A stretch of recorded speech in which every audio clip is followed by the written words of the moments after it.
Yes, ladies and gentlemen, boys and girls, and those people who haven't decided yet, welcome to the most influential urban conservative talk show in the world, the Exceptional Conservative Show, live from Washington, D.C., where we're not ashamed of the good news of conservatism, for it is the power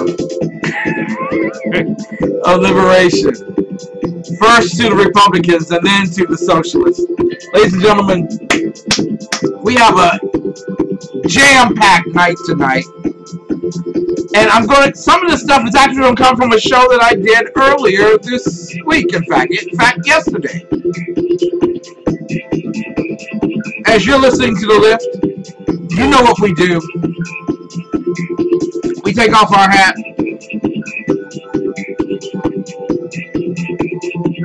Feel like that old guy from the Six Flags commercial. You know, he's just bobbing away there. Yeah, you go. Ladies and gentlemen, you know what we do. We take off our hats. There we go. We take off our hats. We put our hand over the heart, and tonight we're being led by the beautiful and brilliant Señora Cabrera. Buenas tardes, niños. This is Spanish with Señora Cabrera. Today we will learn how to say the Pledge of Allegiance in Spanish. In English, we say, I pledge allegiance to the flag of the United States of America and to the republic for which it stands, one nation, under God, indivisible, with liberty and justice for all. Now, in Spanish, we say, juro fidelidad a la bandera de los Estados Unidos de América y a la república que representa una nación bajo Dios, indivisible, con libertad y justicia para todos. Muy bien. Practice your Pledge of Allegiance, and the more you practice, the faster you will memorize. I'll see you later. And I will see you now. You're listening to none other than the most influential urban conservative talk show in the world. And I have to remind someone that earlier this week, but we'll get to that in just a little bit.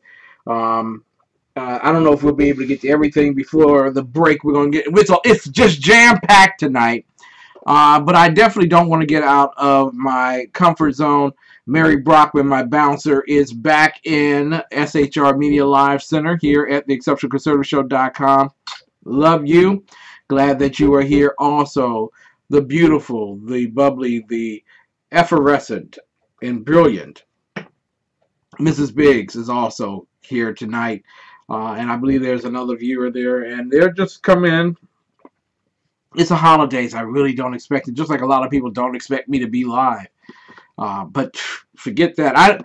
I'm not like all the other guys that get paid millions of dollars to come on and tell you what to think.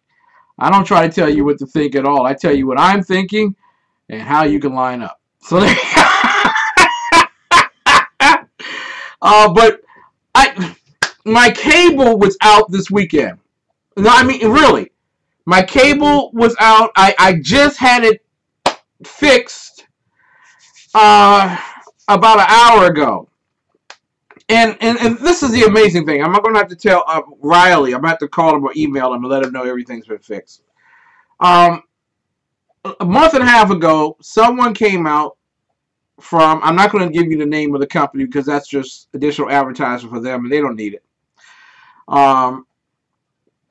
And the company set up a certain, I'll say TiVo, because everybody knows what TiVo is, and nothing I can do about it.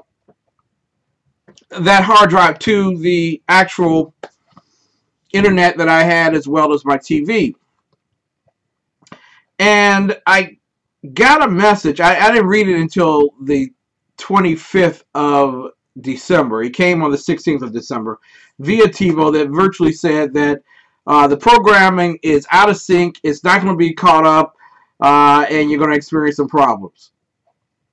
Now the guy who set it up originally, fixed it, done, don't worry about it.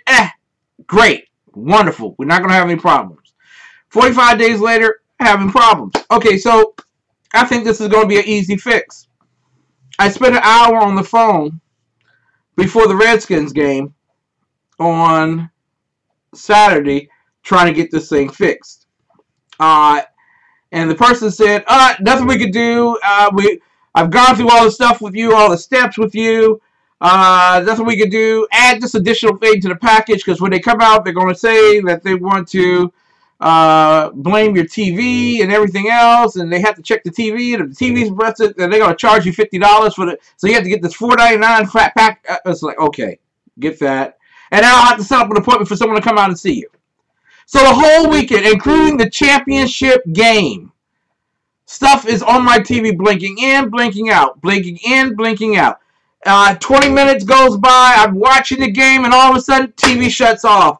5 minutes later, it's back on. 3 minutes later, back off. 2 minutes later, back on. Then it's on for 20 minutes. Then it's back off again. And so I'm trying to watch the football game, and I'm going like this. The way I am right now, I'm going like this with my TV, and I'm trying to set all this stuff up. So, bore through that. Waited till this morning, and I want to thank Riley. Great job for the company that you're with. He was an hour early. He went and he checked all my lines inside the house. Lines are fine. Not a connectivity problem. But I think it has something to do with that message. But all the people at this particular company are telling me, no, it has nothing to do with the message. It's a connectivity problem, or it's your TV. So run out and get a $200 TV. No, that's not going to happen. He goes outside, he checks the line. Oh, the squirrels have eaten through the line, so I'm going to replace it. So he replaces the line. And for about 3 hours today, TV's solid. And then my wife comes home and she turns on the TV and it's off, and then it's on, and then it's off, and then it's on. And we got the same problem. And I think it's the message problem that they sent me.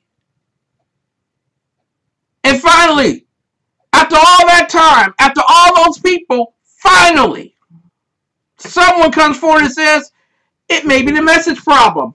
Really? Oh, really? Thank you. Oh, I thought it was me, and I thought it was my TV. It was still working with TiVo before his weekend game that I had ordered a pizza, and I was going to sit down with my wife and watch a little TV.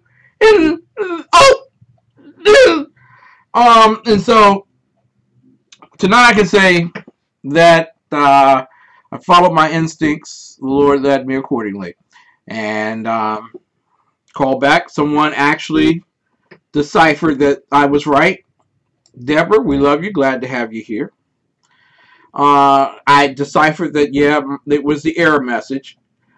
They worked with me. We rebooted the TiVo and the internet, and everything's working now. Everything is connected. Everything's in order, and I probably won't have this problem again until the Super Bowl. But speaking of football, I gotta go to the break now. But speaking of football, we're gonna go into the break listening to this. Hail to the Redskins, the NFC champion. At the beginning of the year, the first week of the year, they were ranked 32 in the NFL. They have won their division. They've beaten Dallas. They've beaten the Giants. Well, not really beating the Cowboys, but you know what I'm saying. Kind of hard to win when you're 4-9. Beating the Giants, beating the Eagles. We won the division.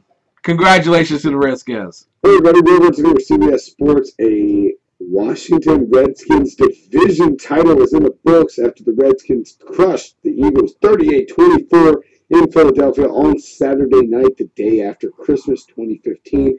Kirk Cousins, another 4 touchdowns, 365 yards. He's a dominating force. You like that. And his back-to-back 4 touchdown game puts him in rare company, joining Sammy Ball, Sonny Jurgensen, Joe Theismann, and Mark Whitman as the only Redskin quarterbacks in franchise history to throw for 25 passing touchdowns in a season. He's also one of 2 Redskins quarterbacks from the same draft class to win division titles on the same team on a rookie contract. It's impossible. It's improbable. Jordan Reed developing into a legitimate franchise of tight end, a serious weapon. 11 targets, 9 catches, 129 yards, 2 scores.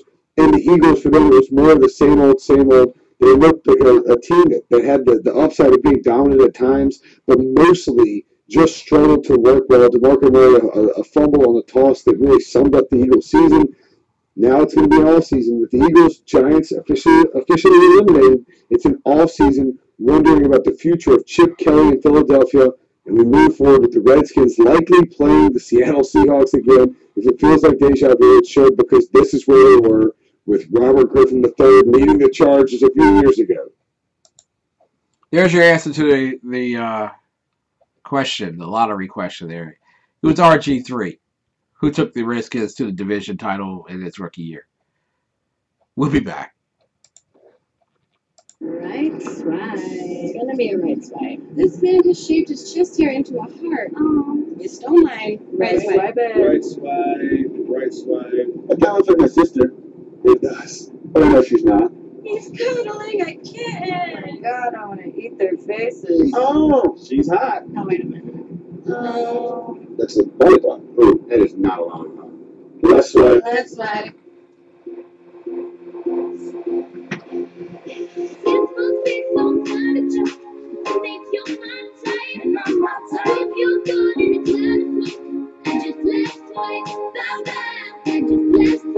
Let's swipe that. You gotta swipe it left. Yeah. You gotta swipe it left. Let's swipe that. You gotta swipe it left. This is stuff I don't like, so I gotta let's swipe that. Look at you with your shirt off, flexing. You're buff, but you puff. Hashtag complexing. Yeah, you worked out, you're in shape. Okay, I like the 6-pack abs, now the 6-packs a day. Came across a photo of this green-eyed hottie. Whole 9, pretty face, tight waist, nice body. I just couldn't overlook one small fact. She smokes like an old man at a racetrack. This must be so hard to jump. You think you're my type, and I'm not type. If you're good and it's not I just left twice. Bow down. I just left twice. Let's swipe that. You gotta swipe it left. Yeah. You gotta swipe it left. Let's swipe that. You gotta swipe it left. This is stuff I don't like, so I gotta let's swipe that. Mr. World Traveler, your trips look expensive. Sitting on a mountaintop looking all pensive. I was about to ask, how's the air up there? But based on this pic, I guess you don't really care. Lots of chicks in the pic, not sure which one's you. Them cigarettes are taking y'all from 10s to 2s. And one thing's true about your whole crew, none of you cigarella's gonna be my boo. Smoking with a tiger? Let's swipe that. While you're on a hang glider? Let's swipe that. Smoking while acting healthy. Let's swipe that. Smoking all stealthy? Let's swipe that. Smoking with a duck face. Let's swipe that. At a monster truck race? Let's swipe that. Smoking at the prom. Let's swipe that. Even in a photo bomb? He don't care. Let's swipe that. You gotta swipe it left. Yeah. You gotta swipe it left. Let's swipe that. You gotta swipe it left. This is stuff I don't like, so I gotta let's swipe that. You gotta swipe it left. Yeah. Hashtag. I'll never remember you. No, she won't. Ladies and gentlemen, want to welcome you to the most influential urban conservative talk show in the world. If you haven't seen our numbers recently, we are number 1 in Washington, D.C. We are number 12 nationally and number 13 globally. And I want to thank you all for making that possible. You have attended yourselves to the voice of God, whether you knew it or not. You turn on our program. Thank you so much. Tonight's show, so you want to be a U.S. citizen. What does it take to pass a U.S. citizenship test? We will talk about that in a moment. But first, I was offended. I was offended. And I'm quite sure the person I spoke with was offended too. When I asked this person if, you would like to be a U.S. citizen, wouldn't it be great to be a U.S. citizen? The U.S. is the greatest nation on the face of the earth. We do so much for so many people. We go so many places. We serve the poor, the rich. It doesn't matter. Everyone's the same. You can live wherever you want to. You go. And this person told me no. I was offended. I was like,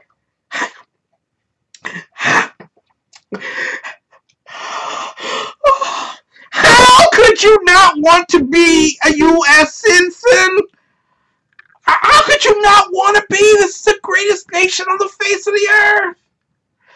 People die to come here, or at least come get the food stamp benefit. You know what I'm saying? So, as a result of that conversation, I know I offended that person as well, because their country is a great country too, but I just think my country's better. It's exceptional even. And no, not every country is exceptional. I'll just go there. This country is a very exceptional country. But in all seriousness, the desire of immigration from the founding fathers till about the 1930s was that Americans would take in the poor, the weak, and the needy. Give us your sick, you're hungry, and you're poor. You're hungry, and you're give us the weakness that you got, and we'll make them strong. That was because that's about grace and that's about mercy.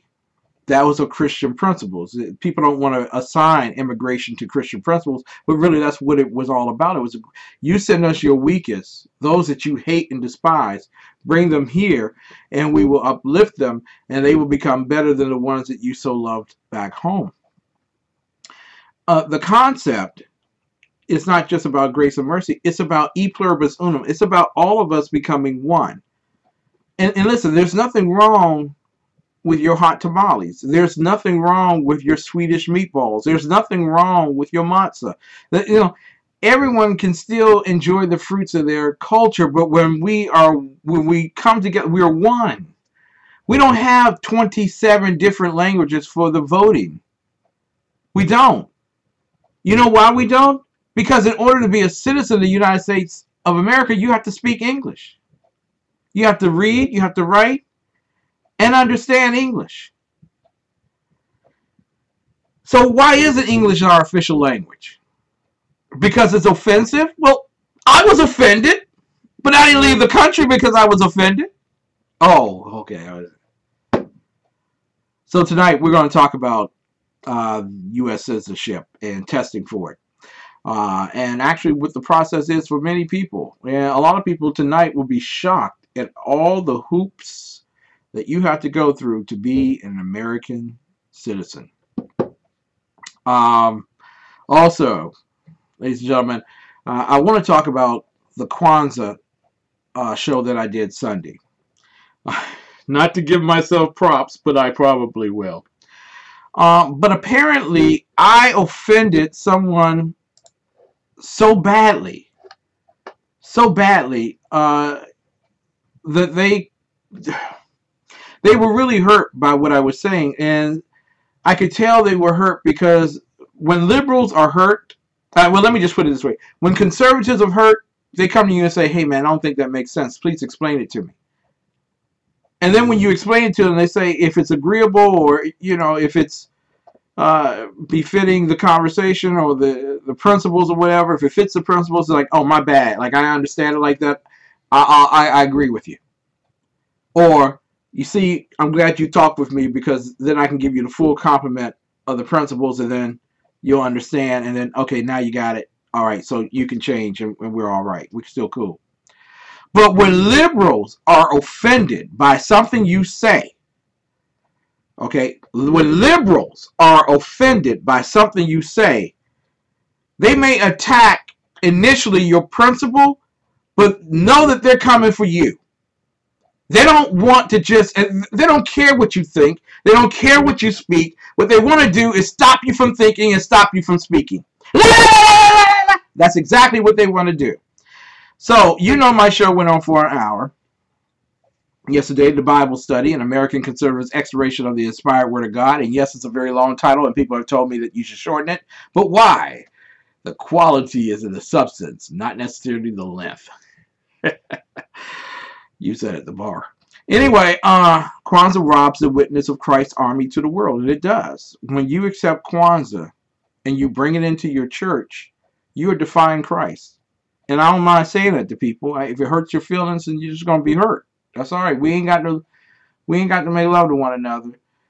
You can go back to your house and I can go back to mine. But the bottom line is, you're practicing idolatry. And so can I play a clip? I just want to play a clip I'm not trying to give myself props, but you know, hey, let me show you exactly what I was talking about. They call him counsel. The government's on his shoulders. And then they call him the mighty God. Mighty God. I don't know if that Gibor is the term there. It's H1368. If you don't know what mighty is, it means champion. It means champion. It means hero. Powerful. If your hero is still someone who wishes to divide and conquer with hatred, lies, and innuendo, then you're not here, you are here. And you call yourself following Christ. It's time to make a new day. And then on top of that, Gibor El. El meaning God. That's H410. H410. When they say God in this particular sense, El, they are referring to, and let me make it plain for you, God, the one true God, Jehovah. The one, the mighty one. The one whose rank is above any other. When you affix a religion to the mighty El, who is God and God alone, then you have assaulted the kingdom. And worse yet, many do it out of political correctness because you just want to get along with everybody. They also call him the everlasting Father, the Prince of Peace. Shalom. Shalom. That means your completeness, your soundness, your warfare, your peace comes from only one. We put that in the chat room for those who are following on at home and just want to get along with everybody. I just want to get along. Every religion is the same religion, and we're just talking, believing in God. It's just the same thing, and I'm not trying to hurt nobody. I'm not trying to tell nobody to do nothing or be nothing. You know, I just want them to have what they have and me to have what I want to have. I just want to be at peace. Ka. You won't be at peace until you understand. Shalom. Your completeness, your soundness, your warfare, your peace comes from the mighty God. The one true God, who is wonderful and counselor. So why are we talking about the subject today, Ken? You drilled in the point. I get it. I should be thinking about Jesus. That's what I should be thinking about in everything that I say and everything I do. I get it, Ken. I get it.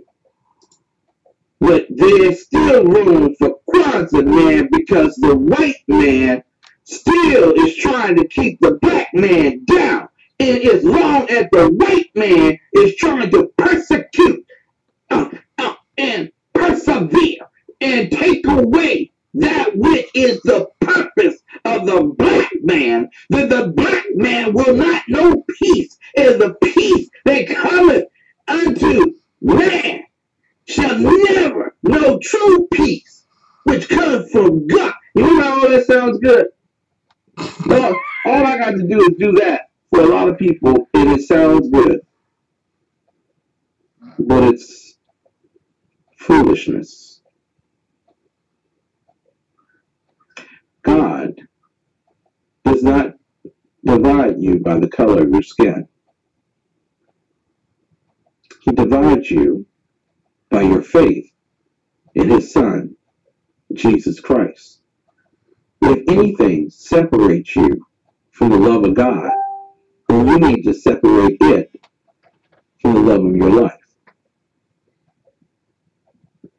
Kwanzaa. William J. Bonetta writes, In fact, however, the line that I have quoted is the model of a real organization. That quoted line is anywhere we are, us is. A real organization that was originally named United Slaves, but now calls itself the organization US, for simply us or US. It was created over 50 years ago in Southern California by a black racist. I bet you didn't know that. Let me put this in the chat room for all you Kwanzaa seekers. And you know where to go if you need any question to be answered. You can easily address me. I'm here.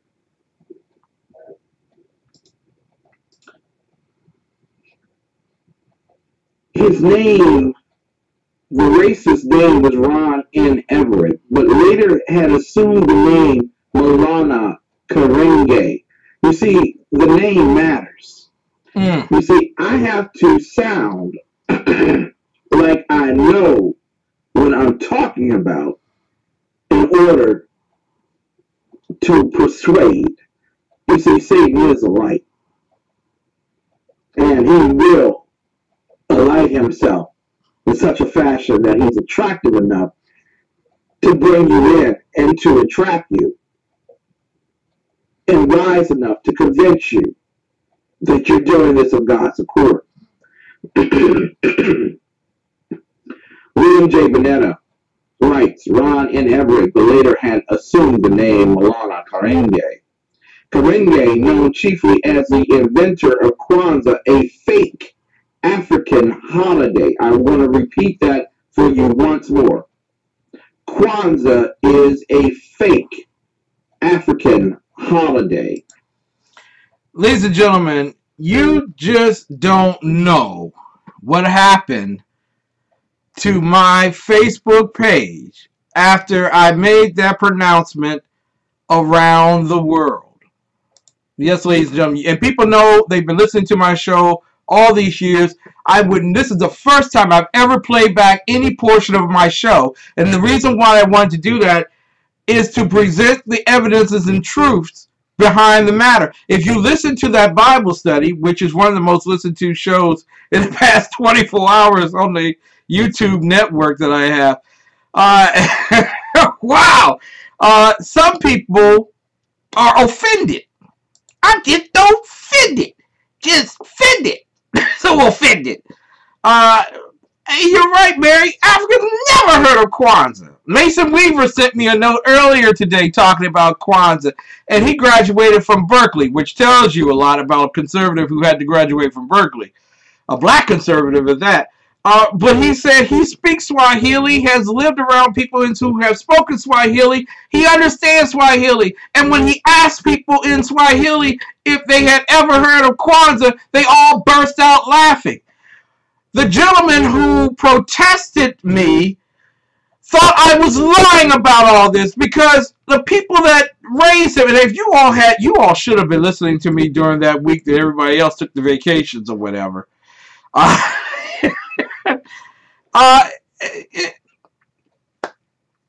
do you know? I have to go to another break. Oh my goodness, I gotta go. When I come back, I want to talk about Rock Soldier and his. He listened to the whole show from out of New Guinea. This is how far away my stuff travels. I'm telling you, people around the world listen to the show. He listened from New Guinea, and he had some comments he wanted to make. And I'm going to let you hear his comments, and then after that, we're going to talk about citizenship and how to become a U.S. citizen. Ladies and gentlemen, the best country in all the world. And if you got a couple of dollars, you can live here. Hi, my name is Christopher Arnold. I'm an executive chef of a Cuban restaurant, and today I'm going to walk you through some of the meals that we prepare here.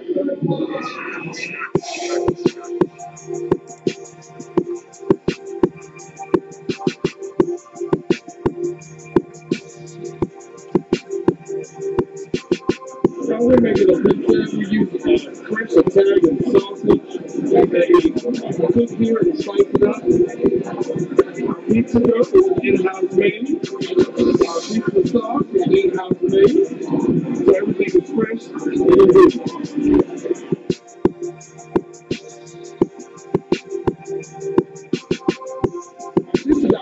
curry chicken. The sauce is made with coconut milk and the Thai red curry. It is juicy chicken thighs as well as some mixed vegetables, served with jasmine rice and pita bread.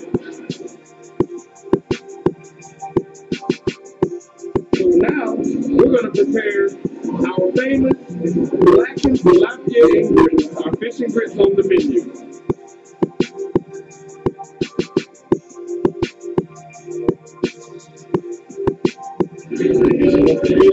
And our meal will be complete.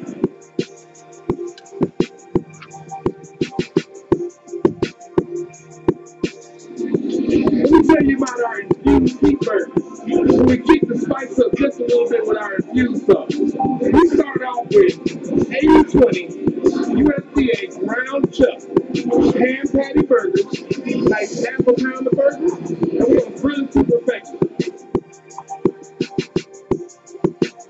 After I flip the burger, we add the sauce and let it cook on it until it gets a little bit.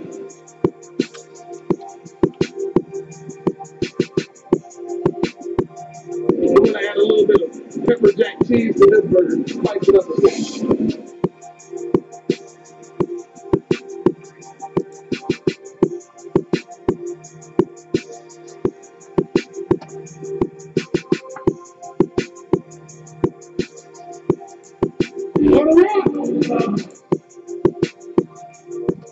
Ladies and gentlemen, there is no better meal you could possibly have. I'm telling you right now, no better meal. Infused Restaurant, 6339 Allentown Road, Temple Hills, Maryland, 20748, 301-449-9000, 301-449-9000. If a girl gave you that number on the bus, it's probably because she's listening to the show. Infused.com. Don't call that number asking for her. She has no intention on picking up the phone. So, ladies and gentlemen, make your next meal Infused Restaurant out in Temple Hills, Maryland. It is an icon of the District of Columbia, well, of the nation's capital. Can we go that? So, ladies and gentlemen, I want to pick up from whence we came, or were. Apparently, I have so offended a person that they were forced to listen to my show out of such great offense. Which I don't mind. I really like the fact that people are so offended that they call in. I belong to a secret group on Facebook. Want to make that clear to the FBI. And apparently, Rock Soldier, who was listening to the show, said, the bondage of tradition was mentioned early on, yet somehow, in all due respect, you failed to connect Eurocentric-based Christianity to tradition, like the tradition of celebrating Christmas. Really? Really? That's a bondage? I don't remember there being a law saying that you had to forcibly celebrate Christmas. I don't. Now, when I'm going to tell you, commercialization has ruined the spirit of Christmas. I will tell you that. But the whole conversation was not about Christmas, but it tells you something. It tells you something. The immediate attempt was to attack Christmas. What was Malana Karenge's attempt? To create an alternative to Christmas and Hanukkah for black people. Okay? So what's the first thing that Raj Soldier attacks? He attacks Christmas. We're not talking about Christmas, we're talking about Kwanzaa. Thank you, Rock. And then Rock Soldier comes back with another response. And I know he's listening to the show. He's going line by line, precept by precept. He can't believe it. Such truth magnified before him, enlightening him, tearing away the scales of his eye. Oh, the agony, the pain, the grief of becoming so close to the light of conservatism. Oh, as a liberal, I have not prepared myself accordingly. I normally wear shades. So, Soldier said, I appreciate what you're doing, but there are a number of logical now. And this is, if any man has ever been to the barbershop when a brother busts out with words like logical and fallacies, you obviously know slightly amused of himself. Okay, there are a number of logical fallacies. Not illogical fallacies, but logical fallacies. Okay, well, I'm glad you brought those up. At play here, if you're going to have a biased opinion about one tradition, it seems only fair and appropriate to acknowledge the bias. What bias? There's no bias. I told you the truth. Kwanzaa is fake. There's no bias in that. Even the guy who created it said it was a fake holiday. What do you eat? I mean, how come the oxygen doesn't go all the way upstairs? It's the only question I have for you, sir. You can get that checked. Because he's on this. If you hate this and you got to compare it to that, they're incomparable. They're incomparable. They really are. And then he goes, I see you took the liberty. Oh, well, that's a conservative point, isn't it? Perhaps to be provocative, to change the definition of Kwanzaa to the 7 principles of blackness.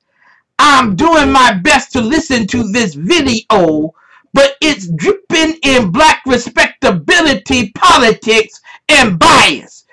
Black respectability politics, ladies and gentlemen, if you are conservative, you are black, you are respectable in the field of politics. That's exactly what he said. Why does he want to be dethroned of that right and privilege to be immersed in the irrespectability of pseudo-black politics? I don't understand him. I really don't understand him, but maybe somebody else does here, okay? Then he says, in all due respect, you know when a liberal's upset with you because that's the phrase. In all due respect. I felt the Nation of Islam all over my feet right there. Okay. In all due respect, this was a waste of time to watch. So what is your IQ? Listen, you ain't got to go into a bad movie to know in the first 5 minutes it's a bad movie. It's a bad movie. Okay, why you have to watch the whole film? And plus, you didn't have to pay for it. So you freely watch the that's on you.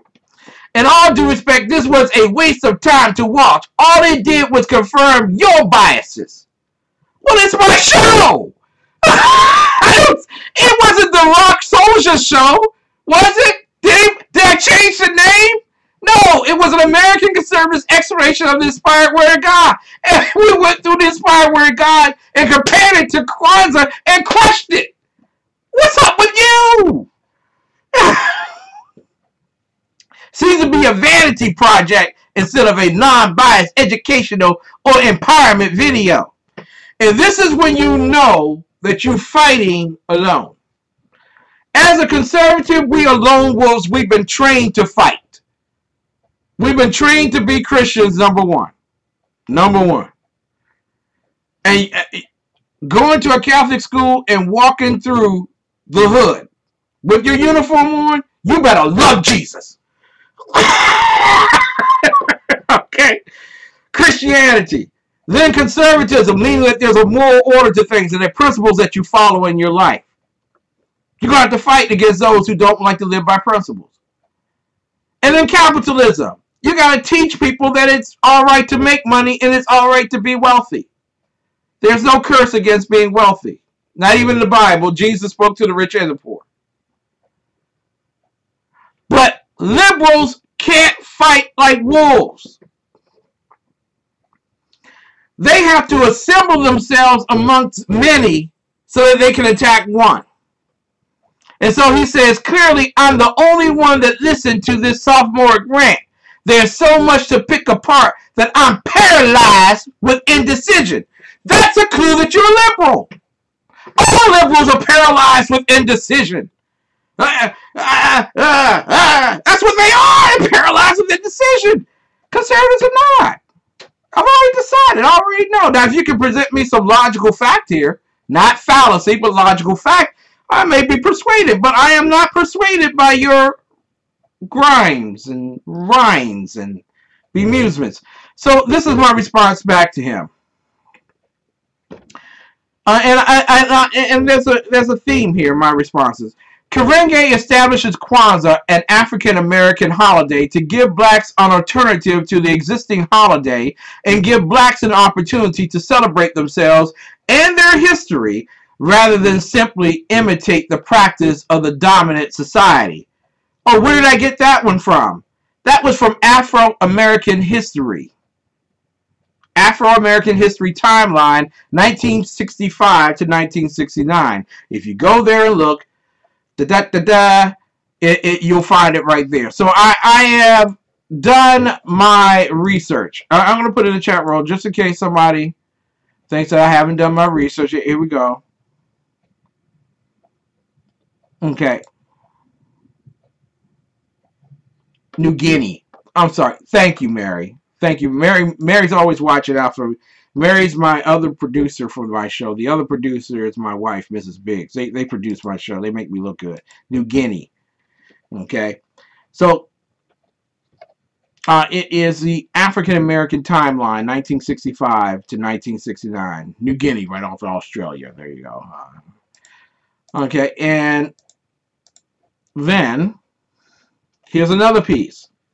Kwanzaa celebrates what its founder called the 7 principles of Kwanzaa, or Nguza Saba, or Nguza Saba, however way you say it, the 7 principles of blackness, which Karenge said is a communitarian African philosophy consisting of what Karenge called the best of African thought and practice and constant exchange with the world.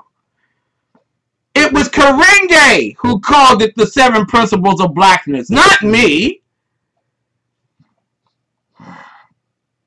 And then to the fact, and I'm not trying to be braggadocio, but to the fact that he doesn't have to suffer alone in listening.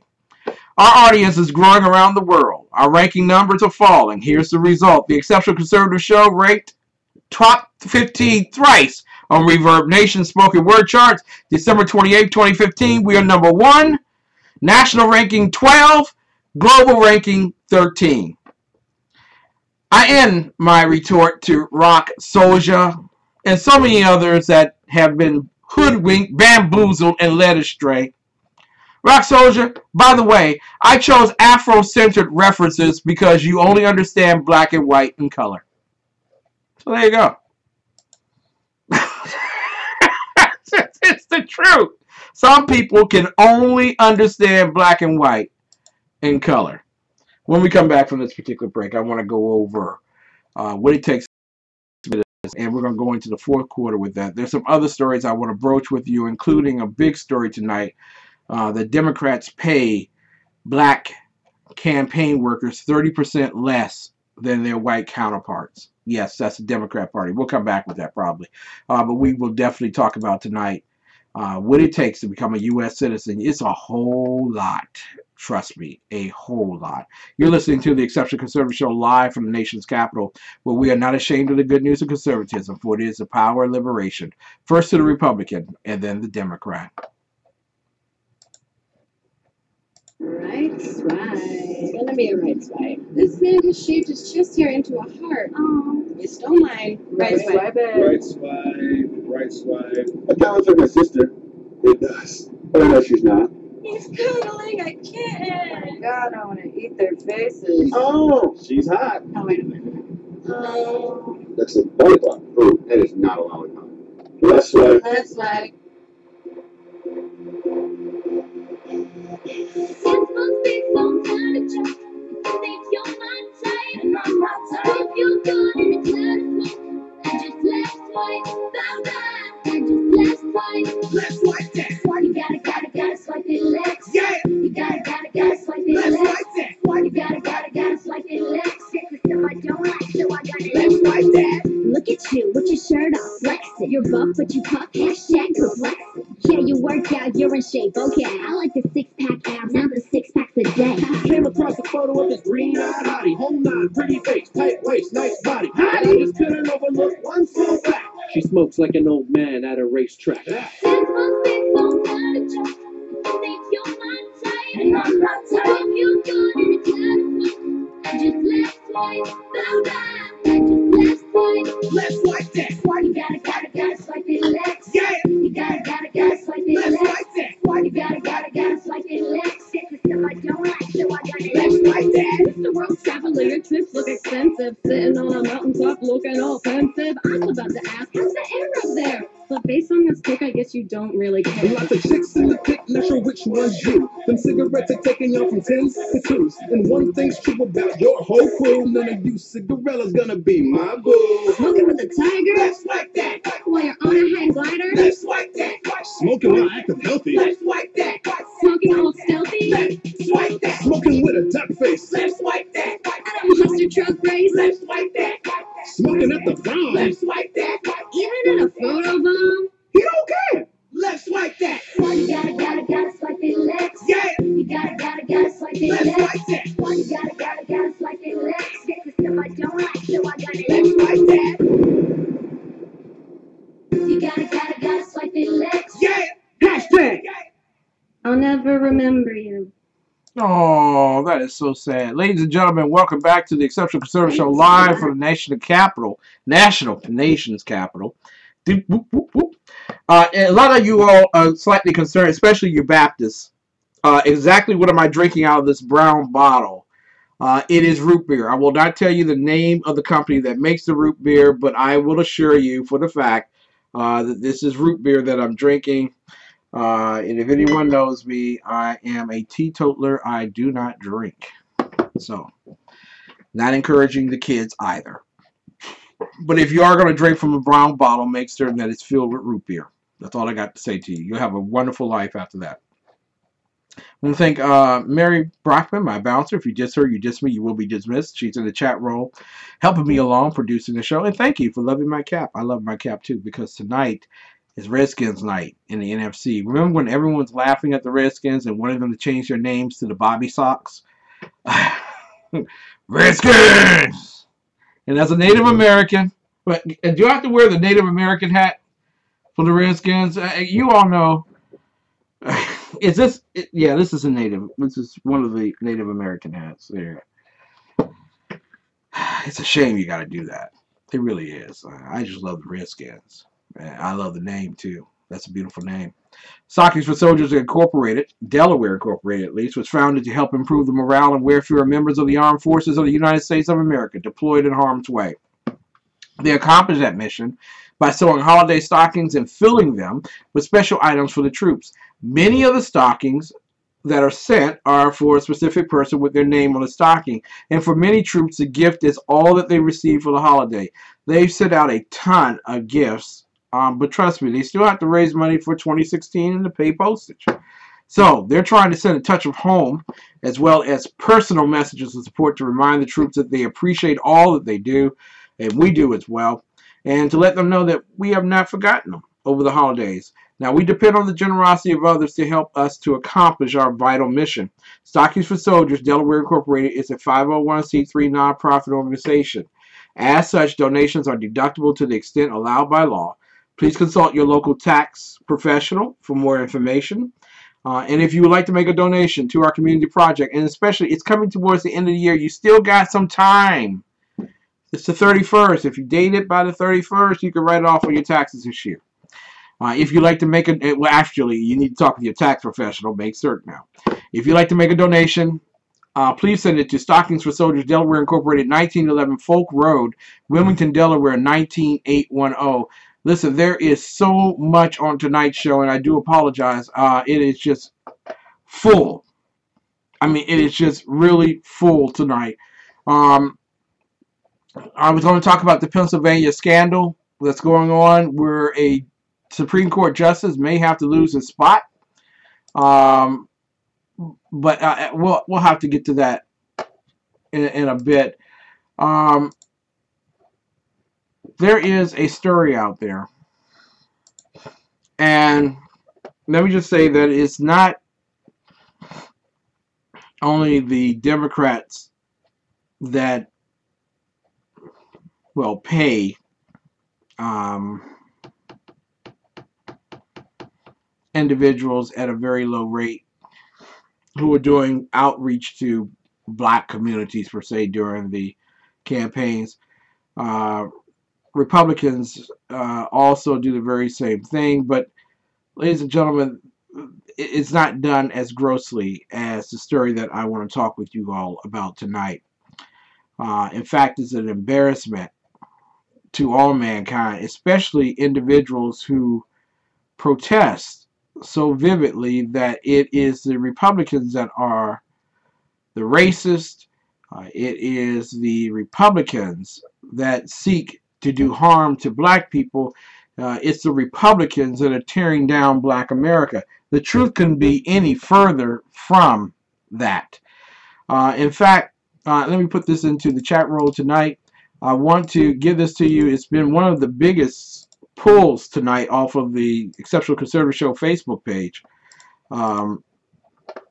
People really can't believe this story. They really can't. And even Democrats, down low Democrats, on the down low, okay? No one will know that you are a Democrat who likes listening to me. But Democrats pay black staffers 30% less than their white counterparts. Okay? Just want to make that apparent and clear to you. And this was written by Tim Mulk of the Daily Beast. So this is a reputable firm of news. According to them, campaign staffers who are people of color routinely get paid less than their white counterparts and are often given less glamorous jobs. How an antiquated understanding of race relations results in minority staffers getting this short shrift. If you're a person of color hoping to get hired by a political campaign, here's the ugly truth. You'll probably get paid less than your white counterparts if you're even hired at all. Now, we as African American, black, colored, Negro, or however, who happen to be that, who are Americans, understand this because the GOP doesn't want to bring money into urban America to run candidates because they don't want to lose. And they see it as a losing proposition. So you're not going to get the hirings of top staffers based on color in that particular instance because, you know, it's just not economically feasible. And that's a reasonable expectation. Not something I like, but it's a reasonable expectation. Why spend $400,000 on someone who you know is only going to get 3% of the vote? You know, you're just not going to do that. But the racial pay gap in campaign politics, Asian, black, and Latino staffers are paid less than their white counterparts, according to an analysis by the New Organizing Institute. For example, African American staffers on Democratic campaigns were paid 70 cents for each dollar their white counterparts made. For Hispanic staffers in Democratic campaigns, the figure was 68 cents on the dollar. So literally, they're getting the black vote on the cheap and the black staffers on the cheap.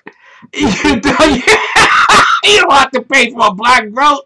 They'll give it to you. You don't have to pay for a Hispanic vote.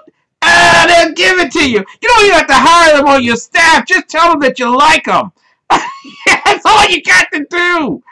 A recent, and I'm going to go through this whole thing, and trust me, in the fourth quarter we're going to go through, it will be nothing but. You want to be a citizen? How are you going to be a citizen of the United States of America? In a recent study by PowerPack Plus, funded by a major Democratic donor, revealed that less than 2% of spending by Democratic campaign committees during the past 2 election cycles went to firms owned by minorities. That's right. That's right, Black America. The Democrats love you. They love you. Political operative Michael Gomez Daly worked on 2 congressional campaigns in 2012 with similar budgets. On one campaign, Daly, who describes himself as a very light-skinned Hispanic. That makes him almost eligible to be Obama. You know, cleans up well. Was brought in as a field director primarily for his skills as a Latino operative. Wow, Democrats have Latino operatives. Man, that's socialism at its best. who could reach out to the Hispanic community. Yeah, go ahead. Go out there and tell them the same thing, but use that gobbledygook language you use. What do you call it? Spanish. Yeah, use that. On the second campaign, where they did not know he was Hispanic, I just came in as Michael Daly instead of that Latino operative, and he said right off the bat they offered me twice the amount for the same job. These are Democrats now. These are Democrats. Your greatest worry should not be Republicans. They are the Democrats. Most of the operatives interviewed for this article, all of whom have years of experience in campaign politics, said they had to make an early conscious decision. Trust me, what I'm talking about tonight will be on the morning news somewhere in Washington, D.C. tomorrow. They will be talking about it.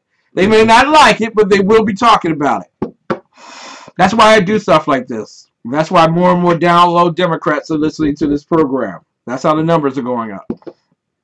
For minority campaign staffers, they said the path to enduring success lies in saying no to jobs like that early in your career. Now, where do they hire individuals with the higher amount of money? What area do they look for? So all you kids who are getting ready to go off to study liberal arts, and social sciences, and women's studies, and black studies, the most money in campaigns is spent in communications, polling, and data. Communications, polling, and data all have a degree of mathematics.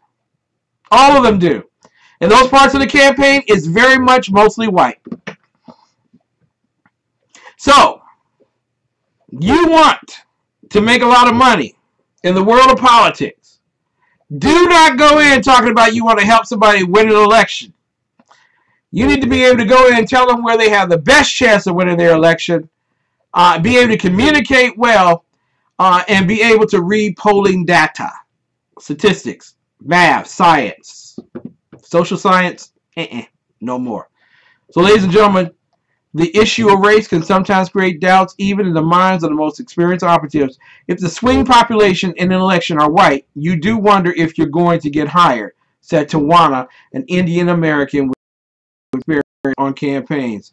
Ladies and gentlemen, there are lots of Democrats that still look at the color of your skin, even though they protest greatly against other people doing it.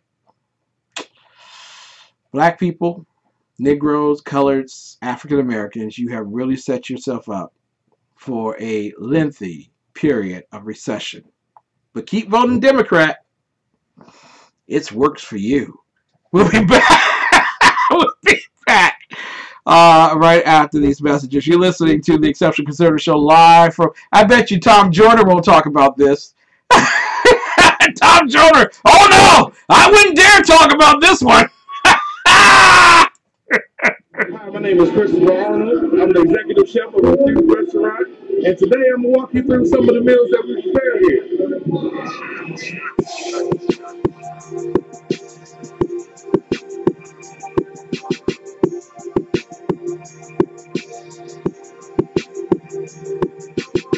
So we're making a pizza. We use French Italian sausage. They cook here and slice it up. Our pizza dough is an in-house made. Our pizza sauce is in-house made. So everything is fresh and good.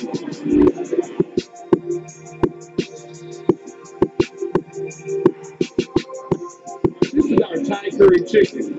The sauce is made with coconut milk and the Thai red curry. It is juicy chicken thighs as well as some mixed vegetables, served with jasmine rice and pita bread.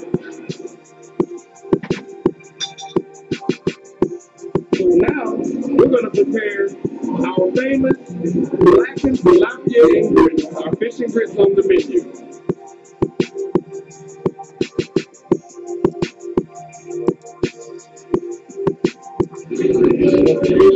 And our meal will be complete.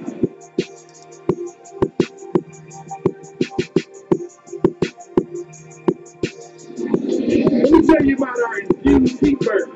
So we keep the spice up just a little bit with our infused sauce. We start off with 80-20 USDA ground chuck ham patty burgers, like half a pound of burger.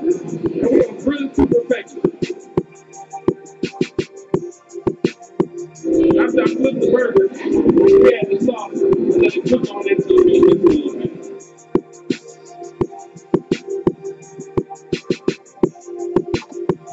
We're going to add a little bit of pepper jack cheese to this burger. Spice it up a bit.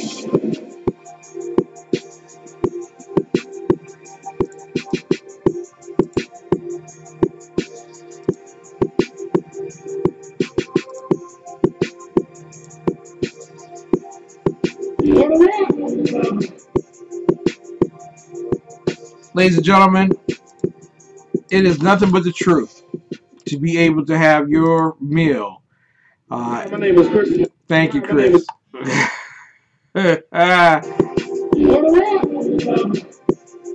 6339 Allentown Road. Infuse Restaurant. Listen, 6339 Allentown Road, Temple Hills, Maryland, 20748 301 449 9000. www.infuse.com. Ladies and gentlemen, those are the commercials for the first hour of our wonderful program, the Exceptional Conservative Show, live from the nation's capital, rebuting Liberty, High Plains Talk, SHR Media, the Voice of Liberty, Blueberry Stitcher. Thank you all so much for carrying our beloved program. When we come back after our Pledge of Allegiance, none other than Lonnie Poindexter. We'll be right back. Buenas tardes, niños. This is Spanish with Señora Cabrera. Today we will learn how to say the Pledge of Allegiance in Spanish. In English, we say, I pledge allegiance to the flag of the United States of America and to the republic for which it stands, one nation, under God, indivisible, with liberty and justice for all. Now, in Spanish, we say, juro fidelidad a la bandera de los Estados Unidos de América y a la república que representa una nación bajo Dios, indivisible, con libertad y justicia para todos. Muy bien. Practice your Pledge of Allegiance, and the more you practice, the faster you will memorize. I'll see you later. See you later, Senora Cabrera. What a wonderful, wonderful way to start any particular program. You're listening to the Exceptional Conservative Show live from the nation's capital. We are certainly not ashamed of the good news of conservatism, for it is the power of liberation, first to the Republican and then the Democrat. I want to thank Mary, my bouncer, who is in the chat role at SHR Media Live through the ExceptionalConservativeshow.com. It is wonderful to know that if you diss her, you diss me, and you will be dismissed from the program. And we really appreciate you, Mary. We love you. Also, Deborah Blair, we love you as well. Glad to have you here. And, of course, the lovely, the beautiful Mrs. Biggs is watching us from Ustream or Livestream. And so glad to have her always executive producing my program. Ladies and gentlemen, there is a gentleman who routinely comes on our program every Monday night at 10 p.m. And he busses it all up. I mean, he is a man of men, and most importantly, a child of the Most High God. And certainly he brings his A game with him every time he's on the air with us. He is none other than my very good friend, Lonnie Poindexter. And he is Urban Family Talks LionChaser host of that wonderful radio program. And in just a moment, we will have him up. No, there we go. 2 ringy dingies. 3 ringy dingies. 4 ringy dingies. Hello. Hello, Lonnie Poindexter. It is a pleasure and honor to have you on our program. What's going on, the exceptional one? I'm just so honored to be on the show, brother. You know what? You make this show prestigious every time you come on. So take the checks in the mail, bro. Listen, you have enjoyed the holidays with your family, and how's California? Is it still in one piece?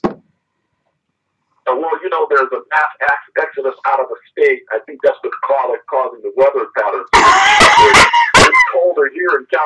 than it is back in Washington. You ain't lying. That's so true. But it's very rainy here. Listen, there are big stories that I haven't had a chance to talk with our guests, forgive me, our audience about, but you have a great knowledge base of. The first one is one that came out earlier this afternoon, and it's about the police case on Tamir Rice. And I mean, it just seems to be an endless number of these particular stories coming out. Can you tell us exactly what went on with Tamir Rice? Well, as you know, Tamir was a 12-year-old that was out on the playground and had been reported as a young black male brandishing a gun. And law enforcement showed up, and the tragic result was that young man was killed. And it's really interesting. You look at the photographs and so forth, the videos and all that. Everybody's got an opinion. But I posted something here in social media. I just want to read to your listeners. It just kind of, for me, sums up. I said, the evidence was presented, and the ruling was no error on behalf of the officers involved. Case closed. A tragic event. Watch the Black Lives Matter out. The spin doctor stir up the passionately misinformed in 5, 4, 3, 2. And just basically saying the stage, and boy, did my page light up with comments. Folks are on both sides of the issue. And you know, I think people get caught up in, they see the little photographs. I remember Trayvon Martin, he showed cute little photographs of Trayvon as a boy, and he's cute, precocious little guy of about 11 or 12. They didn't show the photographs of Trayvon as the teenager who is, about 6 foot plus. 18, yeah. Exactly. Yeah. And looked all gangster and thuggish because the media did not fit the narrative. And you remember George Zimmerman was painted as the crazed white man who was stalking this poor child. And I see elements of that in this case with Tamir Rice. It's tragic that any 12-year-old would lose his life. And everyone wants to argue the points and what law enforcement should or shouldn't have done. I have a lot of law enforcement officers that follow me in my feed. And I think some of those who follow me who happen to have the darker paint job like myself feel that I should be defending their position on the issue because they believe that police are, it's open season on young black males. And here's my point, and I'll throw it back to you, sir. At the end of the day, this young man's not here because of daddy issues. Yeah. Now, I was raised in a household, and I remember being 12 years old. Let me just be blunt, let our listeners know that I was 12, 13 years old. My dad actually gave me a .22 rifle because my father was a country boy. Yeah. From Mississippi, and when you got to be 12 or 13 years old, they gave you a firearm to go out and shoot squirrels, because you had to bring supper in or whatever. But you were taught how to be responsible with that weapon. Now that was a real rifle. Yeah. I would then lost my mind, and I'd take that thing to school, to the playground, any place else to brandish it.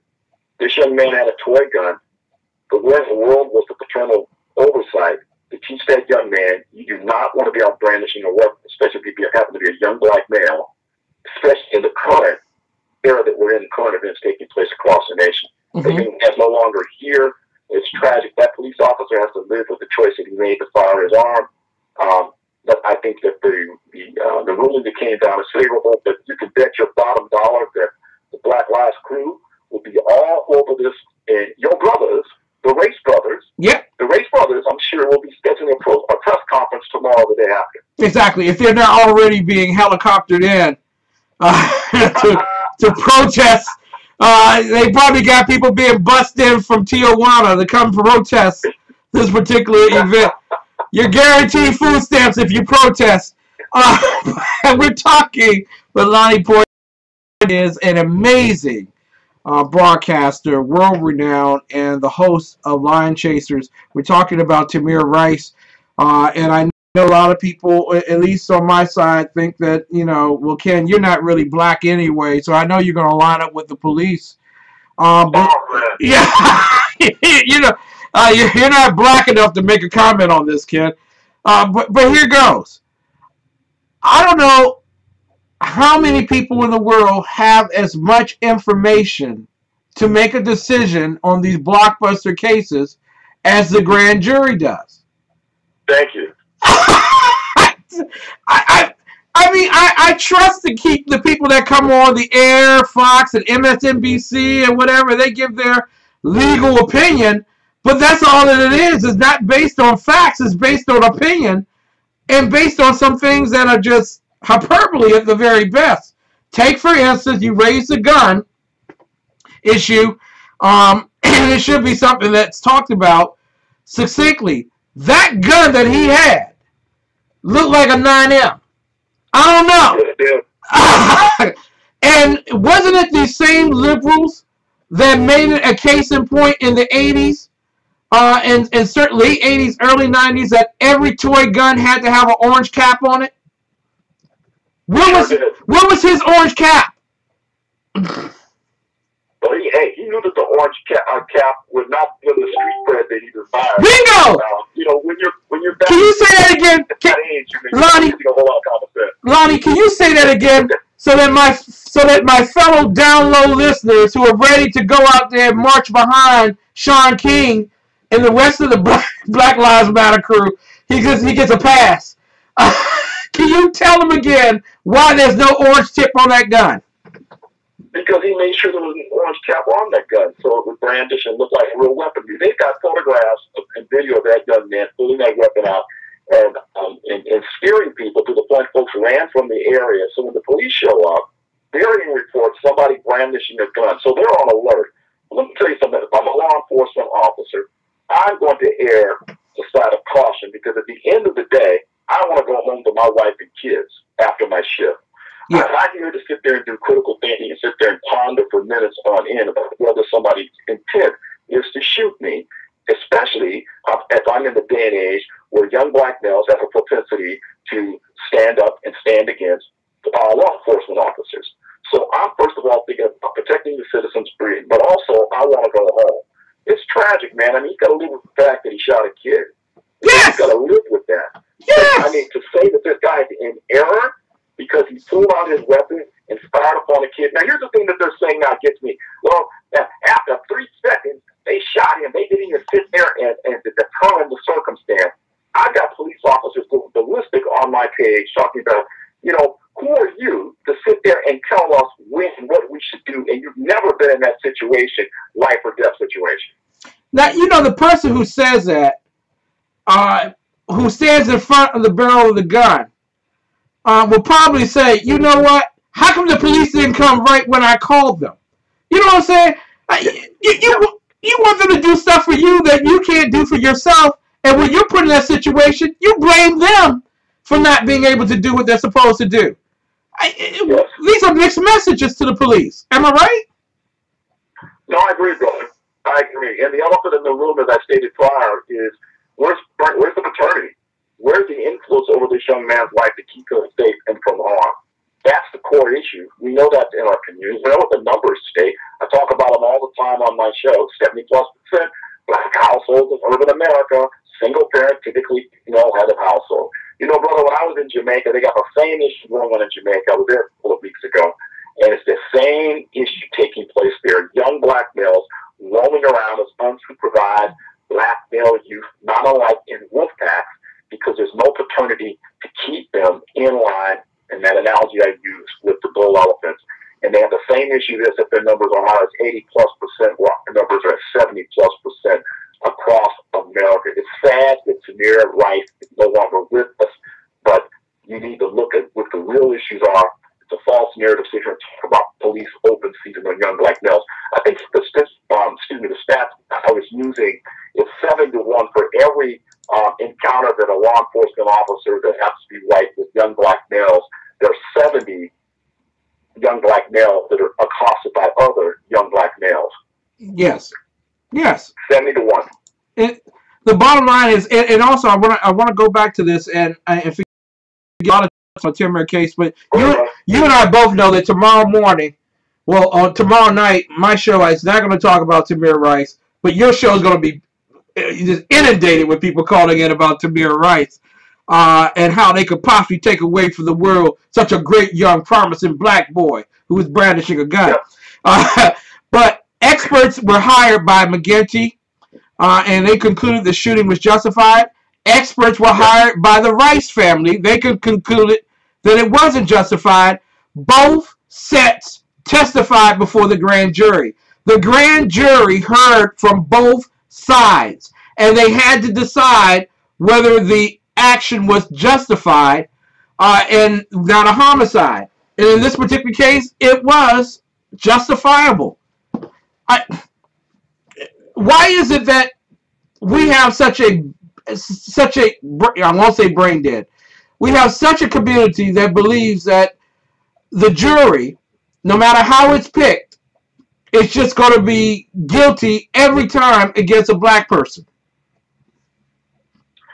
You know, the core issue is folks want to believe the narrative that we justify their angst against people based upon the color of their skin. Mm-hmm. And I was talking with someone about that earlier, Dr. Eric Wallace earlier about this. He's going to come on my show on Wednesday. We'll be touching on this subject. And I was talking also with Christopher Harris from Unhyphenated Native America a little bit earlier in the day as well. And I said, I think the core issue is we as Black Americans have an identity issue or a self-esteem issue. Yeah. We want white Americans to like us. We walk around and chip on our shoulder looking for events to take place to prove to us that white people don't like black people. And I know this is segue a little bit different, but I'm going to try to tie it all together. Yeah. At the end of the day, Ken, I don't care whether white people like me or not. Mm-hmm. Because I'm not defined by whether one ethnicity recognizes me as another ethnicity. I'm defined by, first and foremost, he who made me. He told me what my rights and privileges are, and told me that I'm a part of a family that allows me a seat at the table of the very Lord and King and Savior that we all serve. And when you understand that, you look at things a little bit differently. Yeah. I understand that how everybody wants to blame something or blame somebody for the ills of our nation. But the reality is this. In our core family units in black communities across America, there's a systemic breakdown. And until we fall on our knees and repent and look to he who made us as opposed to 1600 Pennsylvania Avenue and Gustav Parker with the new daddy, who was a narcissist and a self-absorbed taskmaster, until we do that, we're going to continue to see things skewed when the evidence is right there before us. Remember Michael Brown? All the evidence came out. Black people were testifying, saying what happened, in support of the officers' view of what took place. Yet still had black folks saying it was a travesty of justice. Exactly. One last point. You know where we live, Washington, D.C. The mayor has doubled down on her hands-off approach to policing and has forced the city to purchase 4,000 cameras so that police officers could wear. Now, in this particular case, the cameras were there, but the camera angles alone were not satisfactory in terms of determining guilt or innocence. So, are we going to have a time period in our lives where dependency on a camera rather than on human witnessing will subjugate us to the hijinks of the racists like Jesse Jackson and Sharpton? You know, I think that having cameras and so forth is not a panacea. At the end of the day, just as you stated prior, the cameras are a silent witness, but they can be a skewed witness. At the end of the day, it's people coming forward and saying what the truth is and standing based upon that. But unfortunately, until people begin to understand and recognize that you have to lay aside your issues, core issues that we've all, I think, in my personal opinion, around, your angst against your neighbor, is always going to be the finger pointing that took place. I certainly hope that this does not turn into a dissent. I don't think it will, because I think that most people who have good common sense are going to use it and determine that justice will serve as the best way they could serve justice. Let's move on and move forward with life. I'm going to get back to my original topic. I beat on this all the time. Yeah. We must reestablish the blue elephants in the herd. That's the core issue within our community. I'm talking about for those of us who happen to have the darker hue though, my brother Ken's a little challenged in that.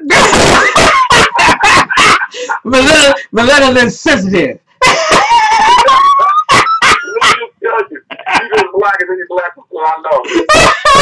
It has nothing to do with paint job. It has to do with the content and character of the man. There you go. There you go. That's what I'm talking about. And what you eat at the dinner table. Anyway, ladies and gentlemen, we're talking with Lonnie Poindexter, who is the wonderful and tremendous host of Lion Chaser on Urban Family Talk. We're going to give him an opportunity to tell you how you can listen to him and about his work recently in Jamaica. But I want to go to this last one because you talked about the bull elephant. There was a bull elephant on the courts of America from the 1950s to the 1990s, even into the 2000s, and his name was Meadowlark Lemon. Yes. And he touched, people always talk about the millions of people he touched in the audiences that watched him play as the king, the clown king of basketball. But it's those lives that he touched in the locker room that changed a lot of things. If you would talk somewhat about Meadowlark Lemon and what impact he had on your life. I certainly will, brother. Thank you for that segue, because Meadowlark Lemon was an iconic figure within America. He was an American ambassador. As I'm sure you know the history of the Harlem Globetrotters. They were ambassadors of goodwill, and we're duly honored with that moniker. But he was a linchpin for all of that because of his tremendous heart for love and caring for his fellow man. It was not a black or white issue. It was a godly issue. He was a godly man. Amazing story of rags to riches, overcoming, and all of that, if you know this unique story. But a tragic loss for us. I remember the first time that I saw the Globetrotters play in person. My father took me, the Bull Elephant, took me to a Globetrotters game in the Los Angeles area at the Fabulous Forum. They were performing there, and I had a chance to see them. And because my dad remembered them from the time when he was in his youth. So it was a generational thing for us as well. It was a wonderful time. And here's the thing I remember. There was not black, nor white, nor Latino, nor Asian, or any other persuasion in the Fabulous Forum when the Globetrotters played. They reached out to each and everyone. I saw little white kids, little white boys and girls go out onto the, because remember, you would pull the children up onto the, on the court and interact with them with that gamesmanship that they would do, and would touch those children's hearts. And those children forever changed from that. Those pictures are in my head. That's the America I know and love. That's the America that I saw as a kid. So in spite of the obstacles, racial and otherwise, the Globetrotters represent all that. And Meadowlark Lemon, as I'm sure you know, he was a Christian man. Yes. A godly man, was strongly in ministry in the latter years of his life up until the day he passed on. Truly a tragic loss for us all. It is a tragic loss. He was an ambassador not only to the world of the United States of America and the goodwill of our nation, but he was a great ambassador for Christ. Yes, he was. And coming to Christ later on in life, first having served in the military as in the U.S. Army, God bless him in his service to our country as a veteran. But he also came to Christ later on. He became a doctorate in the field of theology and started his church out in Arizona. And right next to his church, he created the Bucketeers, the Meadowlark Lemon's Bucketeers office as well. So it was like he had a gym next to him and a gym on the other side of him called the church, where people practice their faith. And he was a sincere lover of people. He really was. And you know the stories about him coming to the stadium like an hour or so ahead of time. And like a lot of people, you know, you wouldn't see the stars until they came out. He was out in the arena, you know, signing autographs and talking with people and taking photographs with kids. He would, I mean, to actually be able to stand there, I never got the opportunity to. I always wanted to, because you know my height and my size. I was always going to be in the NBA. Yes, you were. You're Rob. I want you to know you're Rob. But he just seemed like such a wonderful person. You know, Will Chamberlain said Meadowlark Lemon was the best overall basketball player he ever met. The best. Okay, now that's coming from a man who scored 100 points in one game, which preceded four games before that where he scored 65 or more points in each of those games. We talked about one of the all-time great NBA players and ABA players, Wilt Chamberlain, who also spent a year with the Harlem Globetrotters. And him to say that's just, it's immense. Better than Michael Jordan, better than Kobe Bryant, Meadowlark Lemon. And just one of the greatest men that you could ever stand next to. Not perfect. No one's saying perfect. I'm not saying that. But he was one of the great men who understood his relationship with God, and it came at a wonderful time in his life where he was able to lead others to Christ as well. I want to go to one other segue real quick, and that's, you've been to Jamaica, my friend. And I know you were probably lying on the beach, looking at the girlies and everything, and just relaxing with your, your mint julep or whatever, and just relax and have a great time. Can you tell everybody? Can you tell everybody what happened really in Jamaica? Yeah, it was a Jamaican rum and poach. Let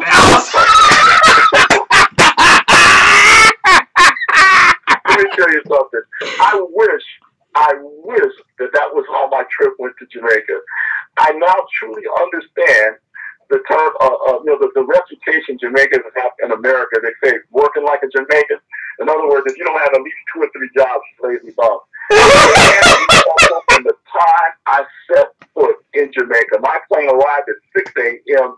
By 6:30 a.m., I'm sitting in makeup, and by 6:45, I'm doing a morning television show. By 8:30, I'm a meeting with prominent pastors from Jamaica, and that's how that entire week went. They hustle. The whole thing about Jamaicans being laid back and so forth, that's a myth. They might talk that way, but let me tell you something. They hit it, and they had me humping, and it took me 2-3 days to recoup after the trip. But let me just summarize the trip in this. I had no idea what God was doing with my trip there. I had some understanding that I was to speak as a keynote address for the Human Rights Day celebration, which is a big thing there in Kingston. They do every year at Emancipation Park. I was a keynote for that. I thought that was the height of my visit there. Boy, was I underestimating what God was doing. I was on 4 television shows, including some of the top television talk shows in Jamaica. I was on 5 radio shows. I did 3 keynote addresses. I did several strategy meetings throughout the city during my week that I was there. Let me just summarize and say this. The Jamaican people are a hardy people, and they are people that draw their line in the sand, and they are standing and speaking based upon truth of God's holy word.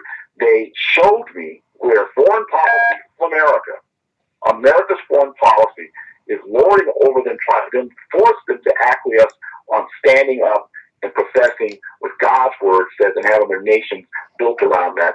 Jamaica still has its sodomy laws in place. Jamaica still touts homosexuality as an immorality. Jamaica still, to this day, concerning abortion, it's illegal in Jamaica. But there is an agenda up front to change all that. And the reason why they're attacking Jamaica, and when I say they, that's us, the U.S., via our State Department. And see, this does not make it back to Washington. The news does not cover this. The Jamaican people want to know, Lonnie, tell me, what in the world, Mom, is going on with your country? No cover it, Mom. And they were there.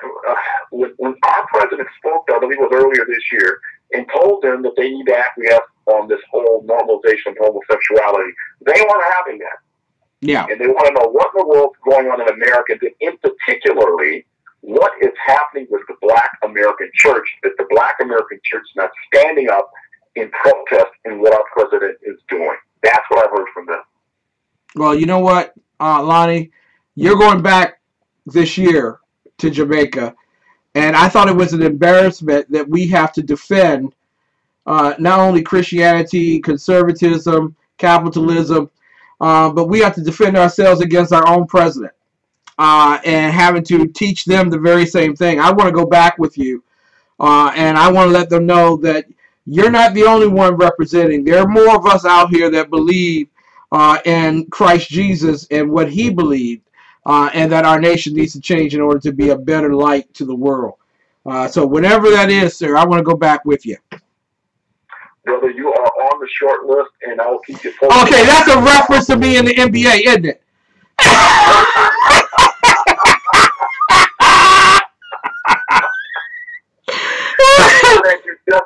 God has you destined for bigger and greater things than playing in the NBA. Lonnie, how can people listen to your show, especially tomorrow when everybody's going to call in about Tamir Rice being the next doctor who was taken away by a police officer? Well, they can tune in as always, Monday through Friday, 11 a.m. Eastern Time, 10 a.m. Central, and that's 8 a.m. West Coast time to the Lion Chaser show.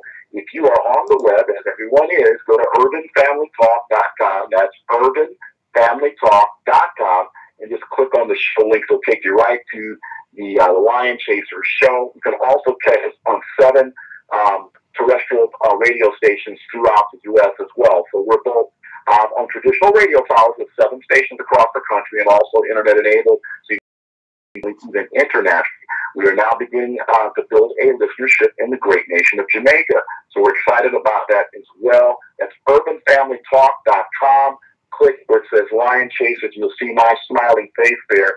You can also catch me on the Twitter at Lonnie Poindexter. That's Lonnie. P as in Paul, OINDES on Twitter. Perfect. Lonnie, God bless you. And we look forward to listening to your radio program tomorrow at 11 a.m. Godspeed, my brother. Talk to you soon. Talk to you soon.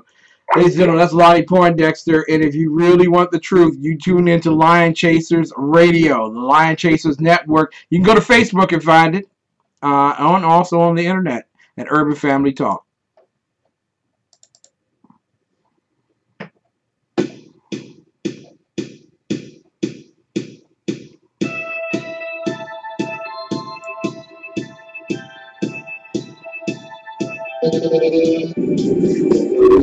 Hey, it's Jersey Joe, believer, common sense. You can catch me every Wednesday night, 8 p.m. Eastern Standard Time on SHRmedia.com. That's every Wednesday night, 8 p.m. Eastern Standard Time, SHRmedia.com.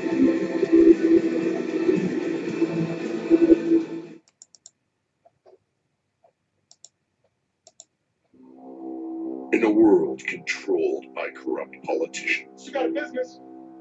You didn't build that. a team of ordinary men emerge from the ashes to give voice to the voiceless and hope to the hopeless. Sackhead Sean. Dude, I'm not saying capitalist. Sackhead Clint. All good friends of ours usually show up drunk. Also starring Socko as the producer. I'm a little bit drunk, 'cause I'm drinking. They are the Sackheads Radio Show. Every Wednesday at 8 p.m. Pacific on SHRmedia.com.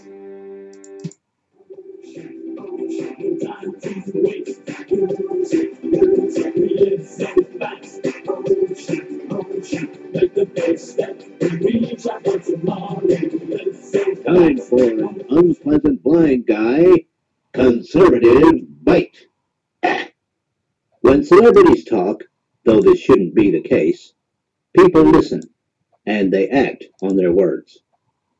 Recently, Quentin Tarantino appeared on MSNBC to answer allegations of bias against law enforcement officers, which arose from the following statement that Mr. Tarantino made at a recent anti-police rally. What am I doing here? I'm doing here because I'm a human being with a conscience, and when I see murder, I cannot stand by, and I have to call the murdered, and I have to call the murderers, the murderers. The MSNBC interviewer played the following from Congressman Ted Poe of Texas. He referred to police officers as murderers. His hateful rhetoric called for violence against law enforcement. I have to call a murderer a murderer, and I have to call a murder a murder, adding that he is on the side of the ones who confront and are confronted by police. His comments encourage mischief and crimes against peace officers. For the haters to justify lawlessness in response to perceived lawless acts by the police is idiotic. You have a response to the congressman? Well, that's not what I said. But that is what you implied, Mr. Tarantino. The implication is that as long as there is a white face attached to it, there is a bigot under every bed and a racist behind every badge, eager to gun down non-white people for the simple reason of race hate. It's much easier to feign outrage and start arguments with celebrities than it is to deal with the fact that the citizenry has lost trust in them.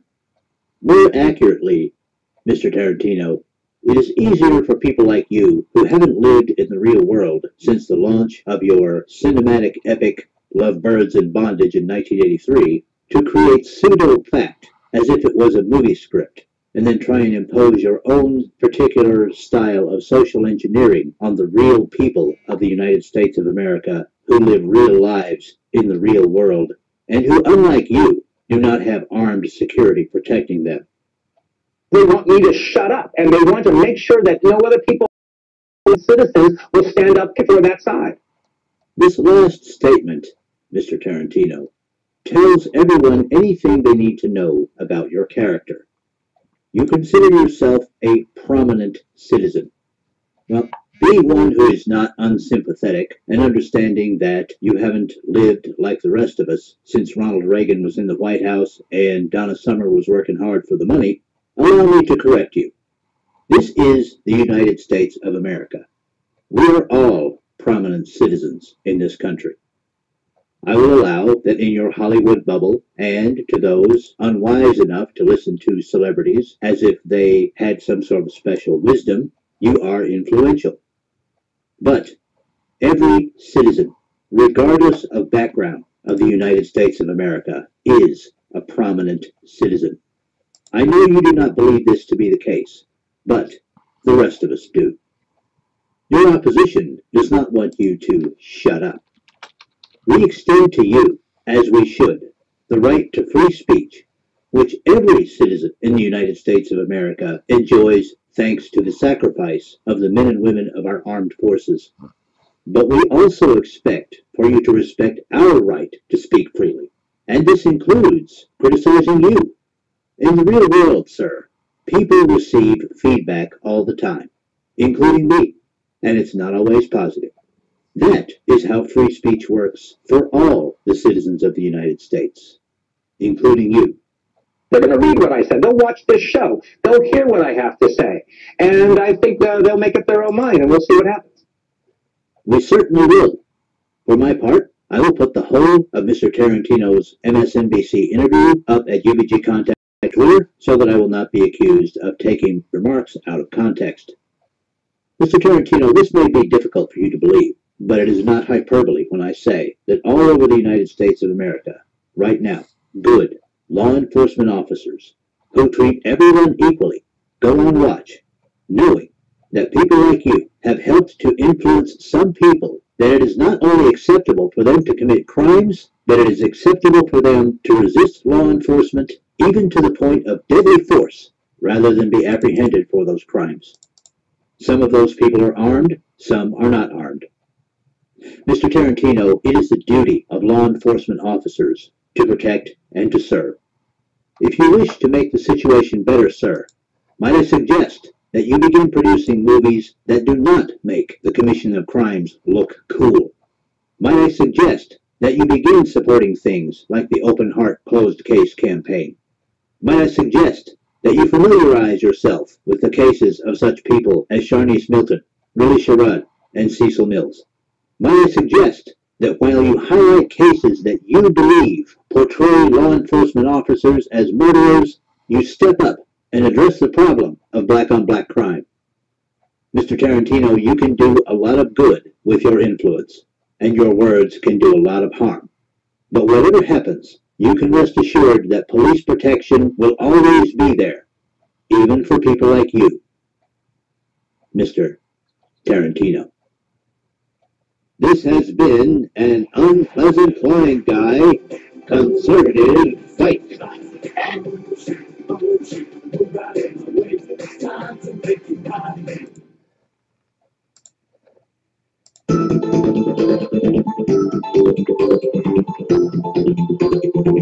Ladies and gentlemen, I want to welcome you back to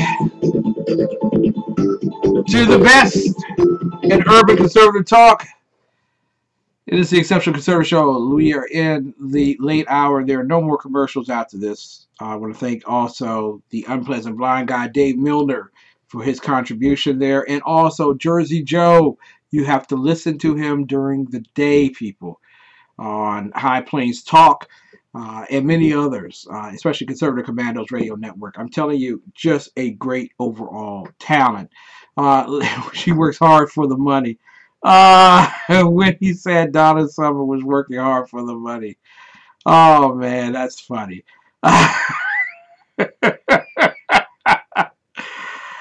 Ladies and gentlemen, you know for a fact the Open Heart Closed Case campaign has garnered a great deal of national attention.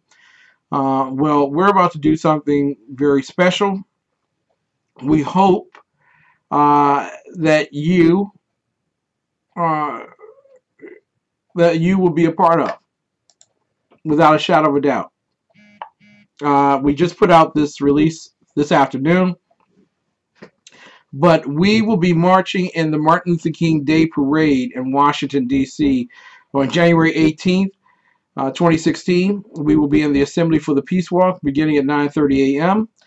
And we would like for you to join us. You come from around the world. It doesn't matter. It doesn't matter. But I'm looking for 40 strong Christian men to hold the crosses that represent the unsolved homicides that we had at the time of my daughter's death. 40. That number almost tripled this year if it hasn't. We've had almost 157 deaths that I know of. And the majority of those deaths have gone unresolved or unsolved.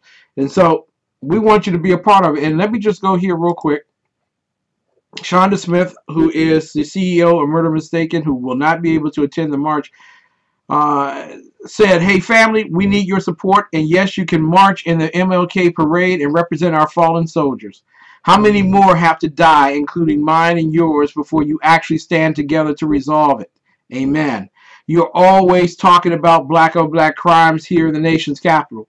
I challenge you to put on your marching shoes and join others to let them know we are not going to keep taking it lying down. Challenge your churches, politicians, and every able-bodied adult on your block to march together before the next homicide. Amen. Are you willing to carry the cross? Amen. Ladies and gentlemen, it takes 6 to carry a coffin.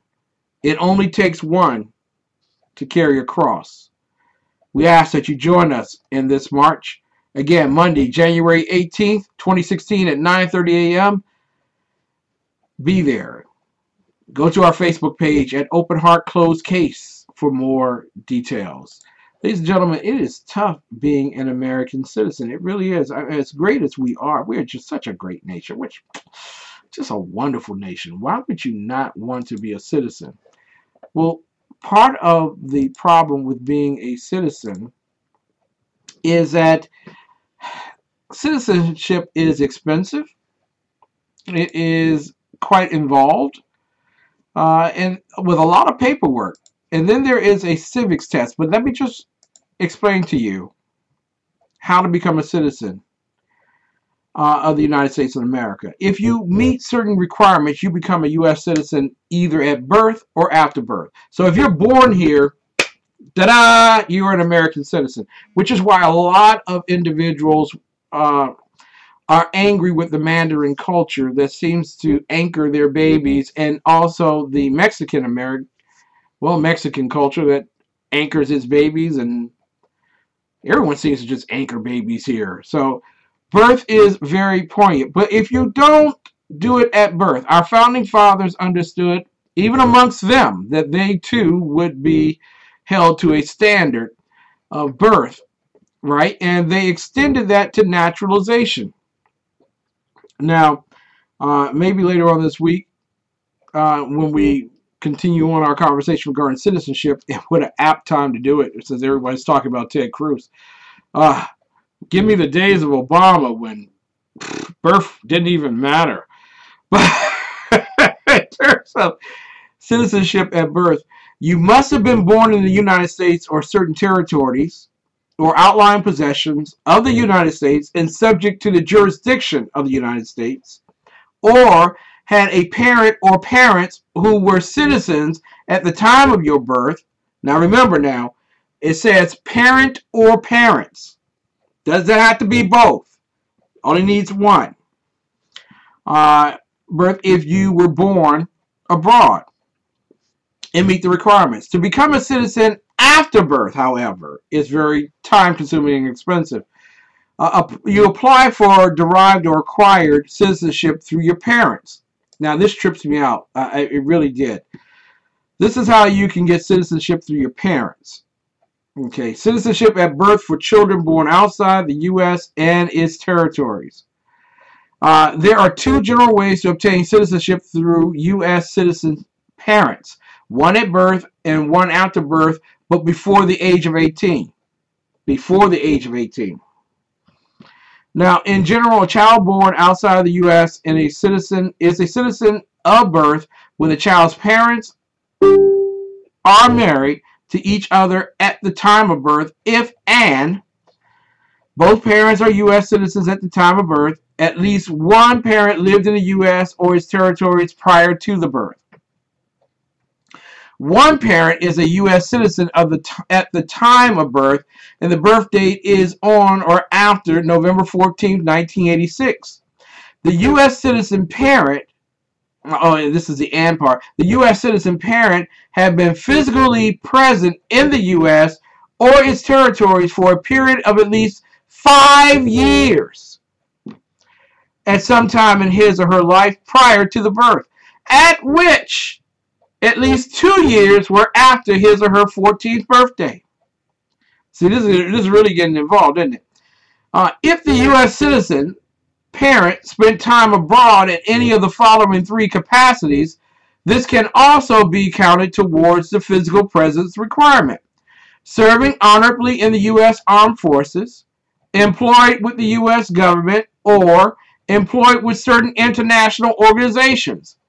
Additionally, time spent abroad by the U.S. citizen parent while the U.S. citizen parent was the unmarried son or daughter and a member of the household of a person who meets any of the three conditions listed above can also be counted.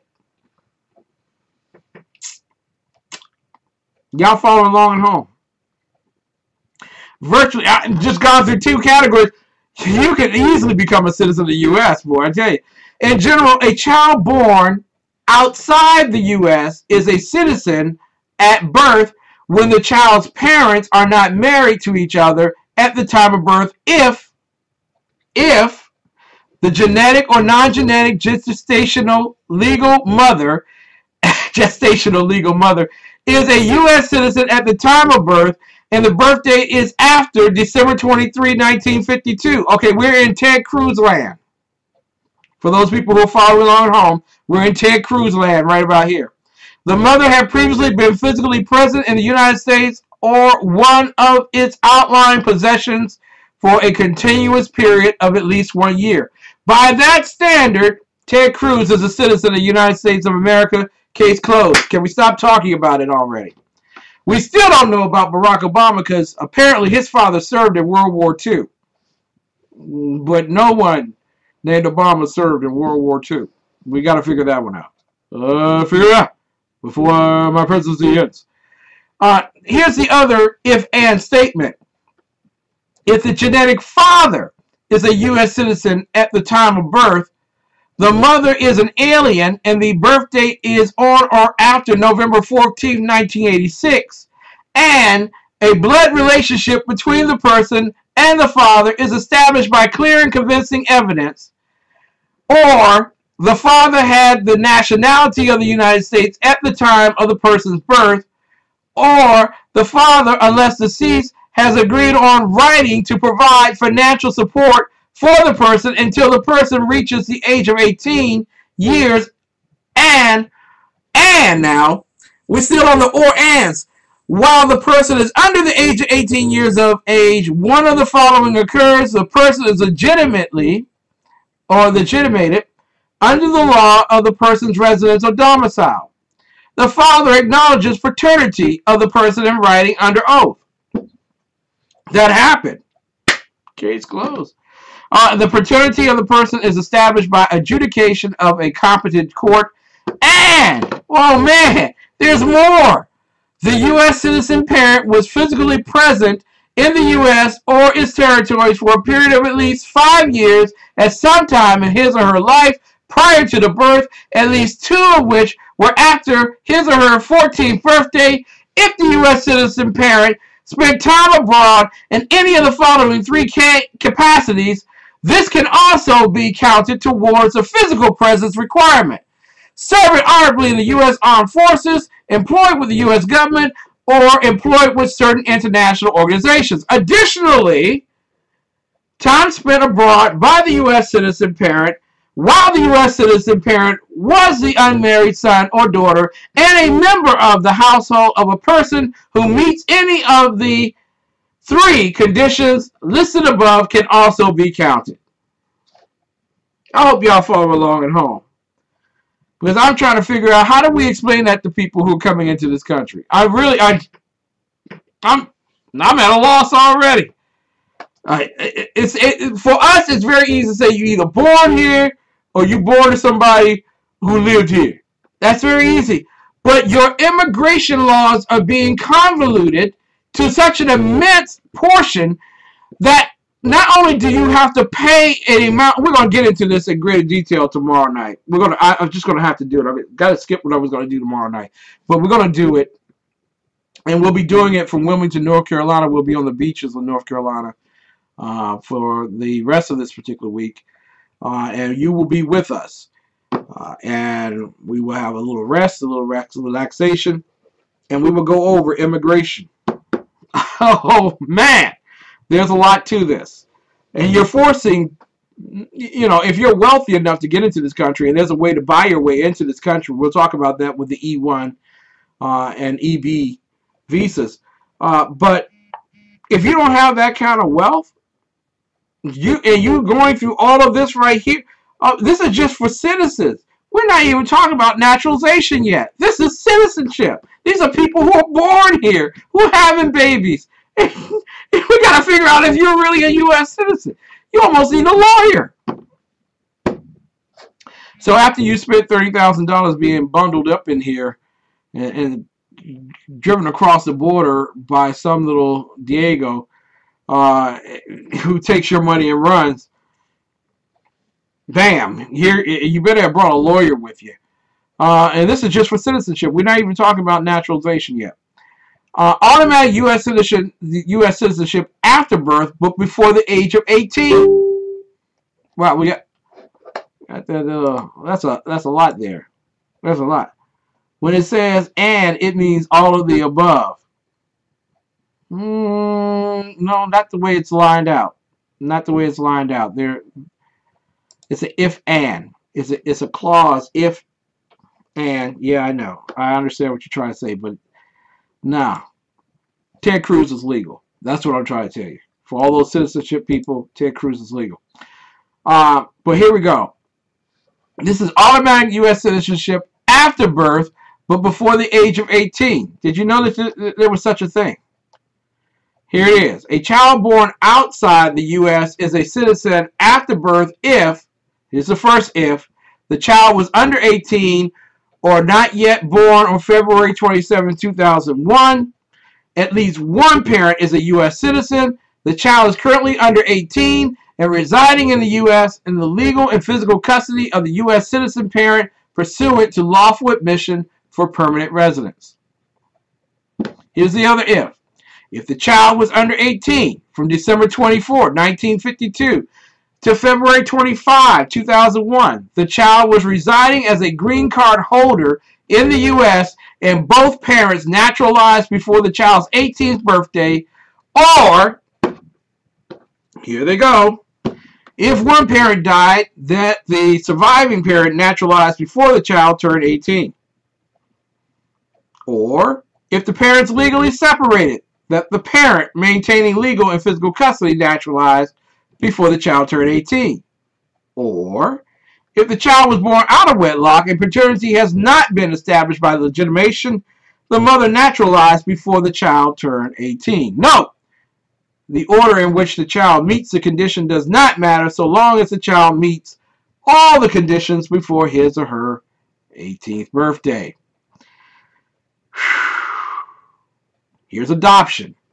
The child was adopted by a U.S. parent, U.S. citizen parent. If that happened, and the child resides legally in the U.S. in the legal and physical custody of the U.S. citizen parent and meets the following conditions after February 27, 2001, but before his or her 18th birthday.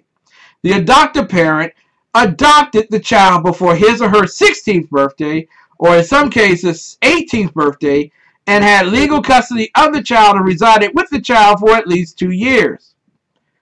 That reminds me of a Hollywood director named Woody Allen. Oh, I'm sorry.